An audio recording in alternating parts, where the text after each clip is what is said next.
I'm Dr. Chad Fletcher, and I'm from Dallas, Texas, and I wanted to take this advanced training course for placing implants, and I wanted to do it because I wanted to learn how to do sinus lifts. I've lost a lot of cases in the past, not a lot, but some cases because I didn't have that experience.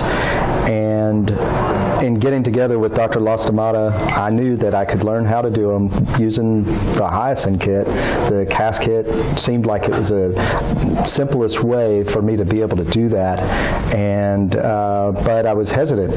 Well, after I came down here to Mexico and took this course, I got a lot of experience, was able to really outperform what I thought I could do, and I got to do several sinus lifts, several other cases that were beyond my abilities when I came down here, but now I've got them under my belt, and I feel as though this course in Mexico has just been a real asset for me and going to improve my abilities to take care of patients in Dallas.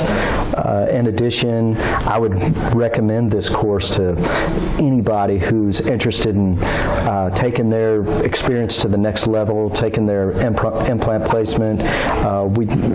There's more to it than that. I mean, we did ridge splits, we did sinus lifts, we did immediate placements, things that I really hadn't even thought that much about doing myself. I would probably refer down the street to a periodontist or oral surgeon, and now I feel like, sure, I'll still refer some cases, but I have the experience now to actually see those cases and decide which ones I believe that I still could do. And if I choose to do them at my office, great. If I choose not to, that's okay. I at least have the experience now to be able to do that. I'd recommend this course for anybody who's wanting to take it to the next level.